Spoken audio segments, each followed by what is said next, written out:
Cross Country Championship, brought to you by Donaldson Filtration Systems, a market leader in filtration solutions.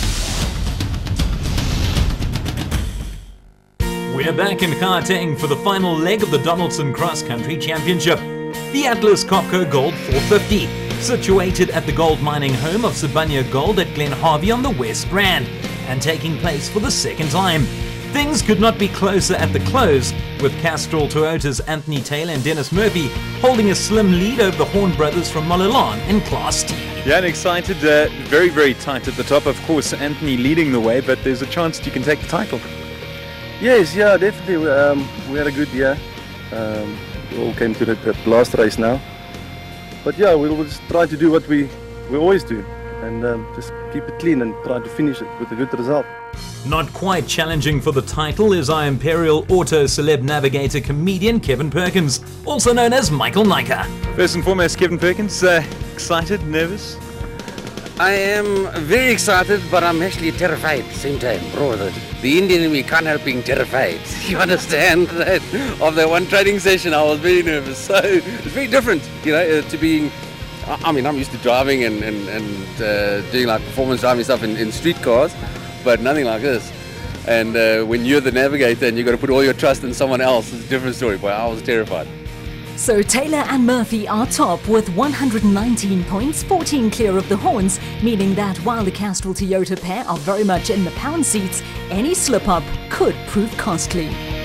While the title in Class A has already been wrapped up by the Silverts, plenty of eyes will be on Atlas Copco's Cyril van Biljon, who's made the switch from productions to the special vehicle category. Ja, nee, ek is baie opgewonde en nuwe kar, nuwe uitdagings en alles.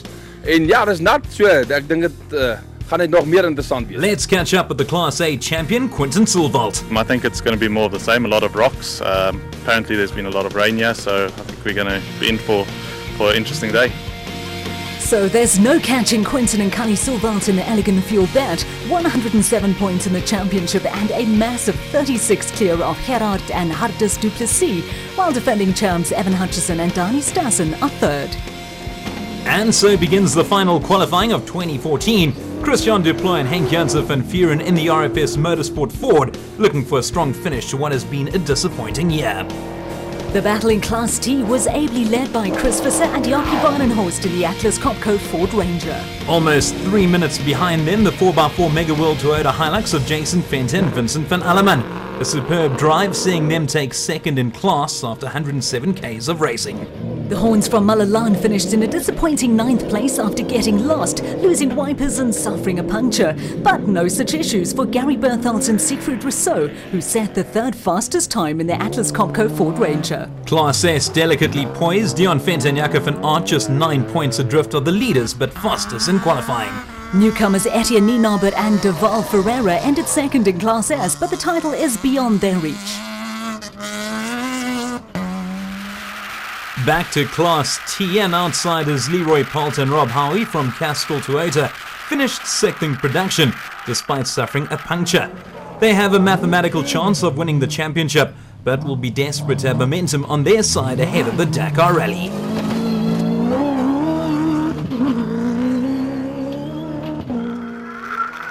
The leading contenders Taylor and Murphy had a qualifying race to forget, finishing 10th in class after losing brakes 30 Ks in and a massive 30 minutes. It all makes for a rather interesting scenario come race day, with the Castrol Toyotas starting way back in the mass start. Cobus van Tonder and Freddie Creel finished ahead of them, but at one stage it didn't look likely. The Unifreight Ford Ranger got marooned on a rock before they managed to save it.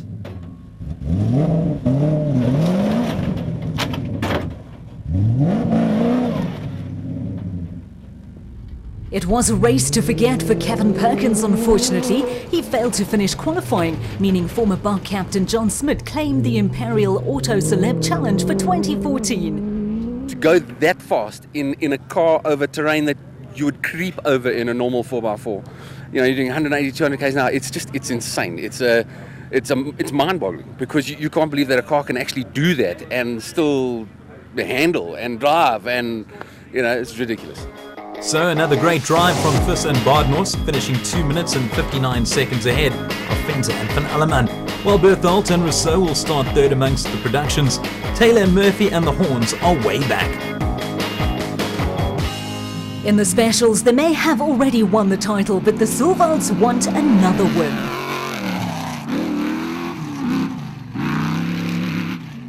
But it was Mark Corbett and Joan Moore from Century Racing that shone brightest. A tremendous qualifying race saw them capture first place overall on the grid. And what a performance from Sarel van Viljoen alongside Philip Hatterselman from Atlas Copco, moving from Class T to Class A, yet second place overall. The Silvalds once again in contention despite struggling to reach top speed at altitude, third in class for them. Two of the most likeable men, Brett Parker and VZ van Sale from Cizanani Plastics, fell in a ditch towards the end, but that didn't stop them finishing fourth in Class A. And rounding off the top five, Burkhard Silvald and Byron Sykes, despite losing GPS early after rolling their Elegant Fuel Striker within the first 10Ks. Leading the Class P battle, but way off the championship challenge, Colin Matthews and Rodney Burke from Century Racing. So, a sensational performance from Corbett and Moore, sending them straight to the front, while Van Viljoen and Hasselman's debut in a special vehicle proved to be extremely rewarding. Title winners Quinton and Cully Silvald are third, just over 6 minutes off the pace. So a super day of racing wrapped up in what proved to be a very popular area. The event was well supported, while the weather certainly played ball. As always, there was the usual tweaking, fixing and maintaining back at the DSP. Of course, the happiest driver of the lot, Mark Corbett from Century Racing. Mark, you must be very chuffed looking ahead, not a single car in front.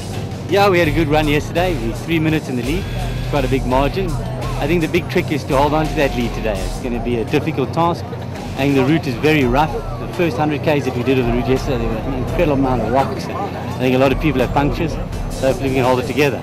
Corbett and Moore first overall, but leading matters in the productions, and third on the grid, Visser and Badenhorst in the Atlas Copco Ford Ranger. Yesterday was good for us. I think we had a bit of an advantage starting a little bit down the field, but yeah, on the other hand, we passed 3 other competitors and it was quite tricky because the dust was quite bad. I thought it was going to be more damp, but yeah, I think today luckily the wind is blowing a little bit, but we were very, very satisfied where we started. And satisfied they must be after that showing. And they're off. Corbett and Moore getting the Atlas Copco Gold 450 underway in their Century Racing CR5.